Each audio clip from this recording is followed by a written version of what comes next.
Hello friends, welcome to Uttarandhra kitchen and blogs. ఈరోజు అయితే మన ఛానల్లో గానుగ బెల్లంతో నువ్వుల అరిసెలు అయితే చేసుకున్నాము. ఇవి చాలా అంటే చాలా టేస్ట్గా ఉంటాయి, ఎందుకంటే గానుగ బెల్లం యూజ్ చేశాను కదా. మీరు కూడా ఒకసారి మీ ఇంట్లో ట్రై చేయండి, చాలా అంటే చాలా బాగా వస్తుంది. ఇది ఈవినింగ్ స్నాక్స్లా కానీ లేదంటే ఎవరైనా చుట్టాలు వచ్చినప్పుడు పెట్టడానికి కూడా చాలా బాగుంటుంది. మీరు కూడా ఒకసారి ట్రై చేయండి. మేము చెప్పిన పక్కా కొలతలతో ట్రై చేయండి. మాకు ఎలా వచ్చిందో మీకు కూడా అలాగే వస్తుంది. చూసారా ఎంత బాగుందో. లోపల కూడా స్వీట్ని ఇష్టపడే వాళ్ళు అయితే దీన్ని చాలా ఇష్టంగా అయితే తినేస్తారు. ఈ అరిసెలు మాకు వచ్చినట్టే మీకు కూడా రావాలి అంటే వీడియోని ఎక్కడ స్కిప్ చేయకుండా చూసేయండి. ఇంకెందుకు ఆలస్యం, వీడియోలోకి అయితే వెళ్ళిపోదాం. ముందుగా అరిసెలకి 1 కేజీ రేషన్ బియ్యం అయితే తీసుకున్నాను. ఈ బియ్యం అయితే ఒకరోజు ముందే నానబెట్టుకొని ఉంచుకోవాలి. తర్వాత నీట్గా కడుక్కొని ఫ్యాన్ కింద అయితే తడి ఆరిపోయేంత వరకు ఆరబెట్టుకోవాలి, ఒక 10 నిమిషాల వరకు. అలాగే అరిసెలకి రేషన్ బియ్యం వేసుకుంటే చాలా టేస్ట్ అయితే వస్తుంది. నేనైతే రేషన్ బియ్యమే వాడుతున్నాను.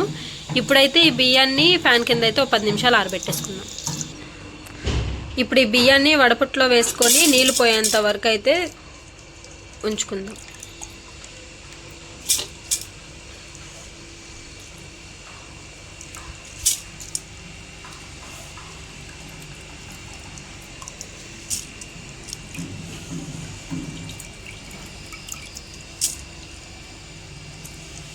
నీళ్ళలో నుంచి బియ్యం అయితే వడగట్టేసాము. ఇప్పుడైతే ఒక పొడి క్లాత్ తీసుకొని ఆ క్లాత్ మీద ఈ బియ్యాన్ని అయితే వేసుకొని ఒక 10 నిమిషాలు అయితే ఫ్యాన్ కింద ఆరబెట్టేసుకుందాం.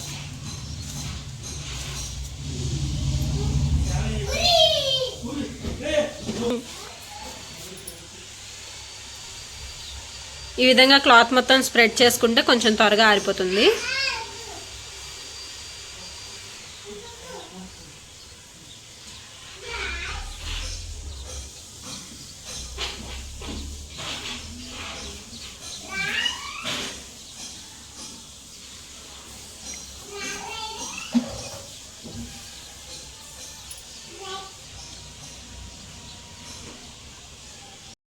పది నిమిషాలు అయితే ఫ్యాన్ కింద ఆరబెట్టేసుకున్నాం కదా. ఈ విధంగా అయితే ఉండాలి, మరి ఎక్కువ కూడా ఎండబెట్టకూడదు దీన్ని.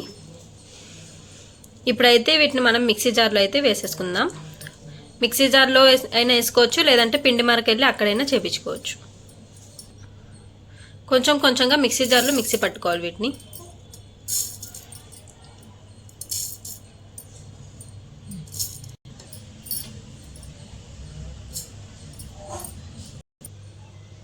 ఈ విధంగా మెత్తగా అయితే పట్టుకోవాలి పిండిని. ఇప్పుడు ఈ మెత్తగా పట్టిన బియ్యం పిండిని మనం జల్లిచ్చేసుకుందాం, జల్లెడ పట్టుకొని.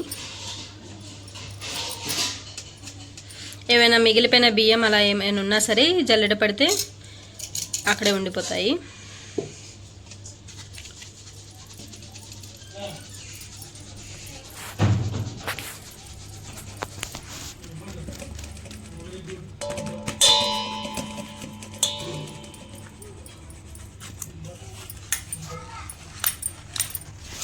ఈ విధంగానే మొత్తం బియ్యాన్ని కూడా ఇలా పిండి చేసేసుకుందాం. పిండి చేసుకొని జల్లించేద్దాం.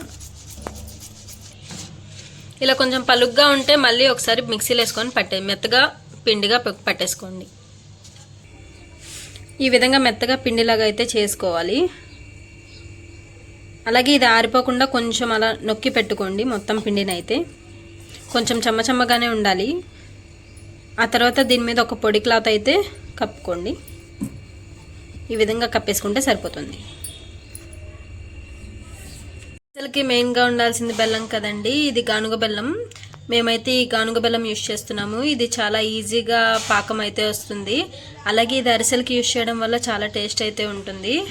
మీ దగ్గర ఉంటే కనుక మీరు కూడా ఇదే యూజ్ చేయండి, చాలా అంటే చాలా బాగుంటుంది ఇది. ఇప్పుడు దీన్ని అయితే పగలగొట్టుకుందాము. నేను కేజీ బియ్యం తీసుకున్నాను కాబట్టి 750 గ్రాముల బెల్లం అయితే తీసుకుంటున్నాను. మీరు స్వీట్ ఎక్కువ తింటే కనుక మీరు కొంచెం ఎక్కువ బెల్లం అయితే తీసుకోండి.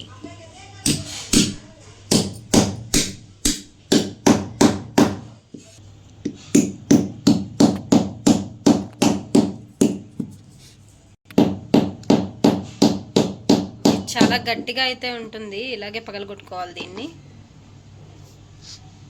ఈ విధంగా మొత్తం గానుగ బెల్లం అయితే ఈ విధంగా కొట్టేసుకున్నాం ముక్కలు ముక్కలుగా. ఇప్పుడు దీన్ని అయితే పాకం పట్టేద్దాం. ఈ బెల్లం అయితే చాలా గట్టిగా ఉంది. ఈ బెల్లం కొట్టేసరికి మా తల ప్రాణం తొక్కైతే వచ్చింది, అంత గట్టిగా అయితే ఉంది. ఇప్పుడు బెల్లం పాకంకి మందపాటి గిన్నె అయితే తీసుకోవాలి. ఇంత మందం ఉంటే సరిపోతుంది. దీంట్లో ఇప్పుడు ముక్కలు కొట్టుకున్న బెల్లాన్ని వేసుకుందాం. మొత్తం బెల్లం వేసుకున్న తర్వాత ఒక గ్లాస్ వాటర్ అయితే వేసుకుందాం.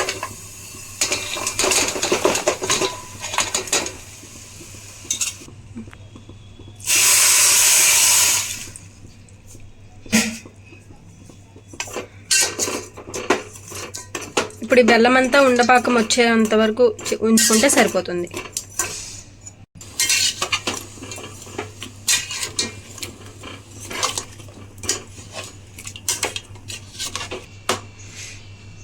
బెల్లం కరిగింది కదండి.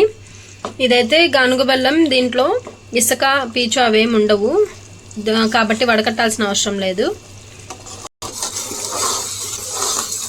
ఇది ఉండపాకం వచ్చిందో లేదో ఒకసారి అయితే నీళ్ళలో వేసుకొని చెక్ చేసుకుందాం.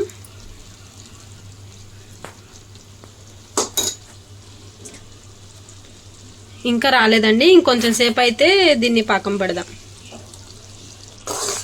మళ్ళీ ఒకసారి అయితే చెక్ చేద్దాము ఉండపాకం వచ్చిందో లేదో నీళ్ళలో వేసుకొని.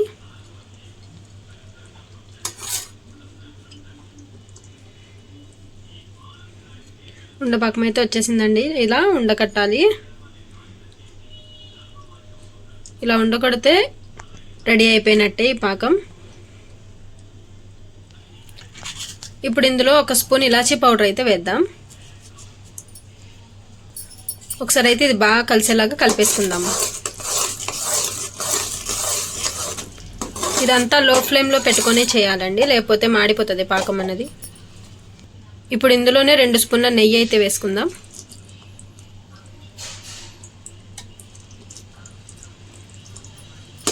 వేసుకున్నాక ఒకసారి అయితే బాగా కలిపేద్దాం.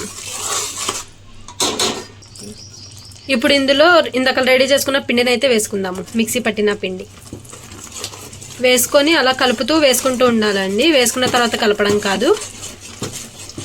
ఇక్కడైతే మన 2 చేతులకి పని చెప్పాలి. ఒక సైడ్ పిండి వేసుకోవాలి, ఇంకో చేతితో కలుపుతూనే ఉండాలి.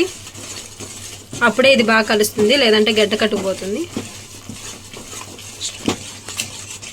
ఇదంతా స్టవ్ ఆపేసి వేసుకోవాలండి. పిండి వేసుకొని కలుపుతూనే ఉండాలి. ఇది వేసుకుంటున్న కొద్దీ గట్టి పడుతూ ఉంటుంది, కలుపుతూనే ఉండాలి.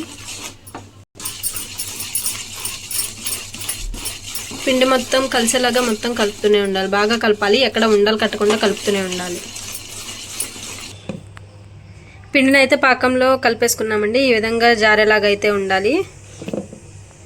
ఇలా కలుపుకుంటే సరిపోతుంది.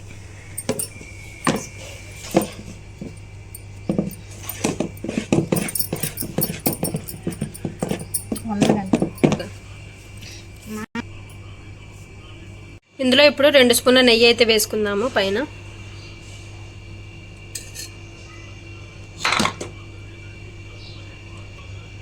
ఇది చల్లారే వరకు అయితే పక్కన పెట్టుకుందాము.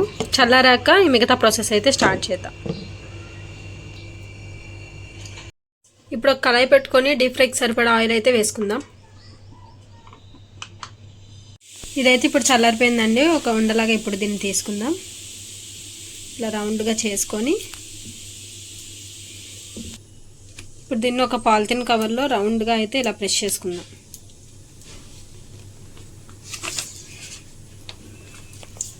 ఇప్పుడు ఇది మరుగుతున్న ఆయిల్లో అయితే వేసేస్తాం.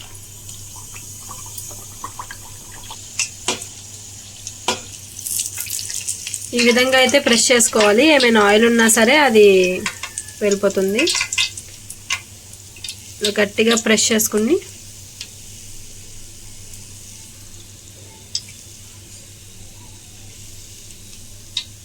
ఇలా ప్రెస్ చేసుకుంటే సరిపోతుంది.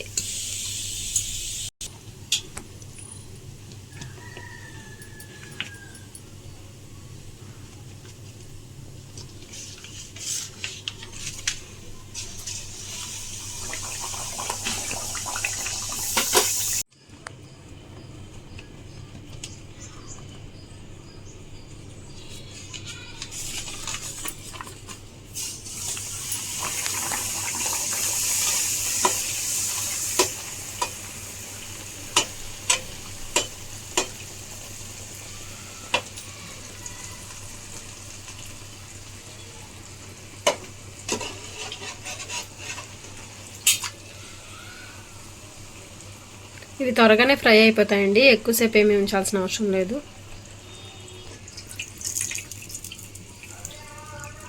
ఈ విధంగా నొక్కేసుకోవాలి, మొత్తం ఏమైనా ఆయిల్ ఉన్నా సరే వచ్చేస్తుంది.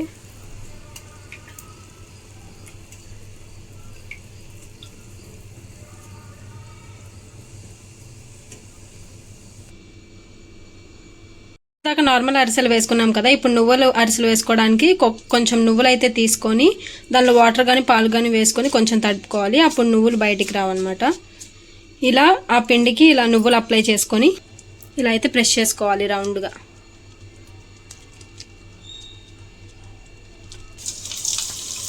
తర్వాత ఆయిల్లో వేసుకొని ముందులాగా ఫ్రై చేసుకోవాలి. చూడండి నువ్వుల అరిసెలకి నువ్వులు ఎంత బాగా కనిపిస్తున్నాయో, అలాగే నువ్వుల అరిసెలు కూడా చాలా బాగుంటాయి.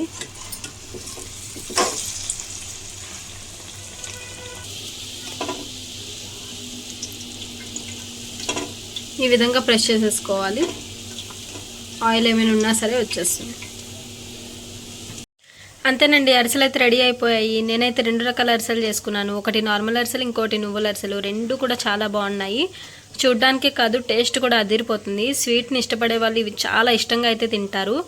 మేము చెప్పిన కొలతలతో ట్రై చేయండి, చాలా అంటే చాలా బాగుంటుంది. అలాగే మీరు కూడా ఒకసారి మీ ఇంట్లో ట్రై చేసి చూడండి. మీకు ఎలా వచ్చిందో మాకు కామెంట్ చేయండి. మా వీడియో కనుక మీకు నచ్చినట్లయితే please like, share and subscribe. Thanks for watching. అలాగే మా ఛానల్ని ఫేస్బుక్లో, ఇన్స్టాలో కూడా ఫాలో అవ్వండి. Thank you for watching.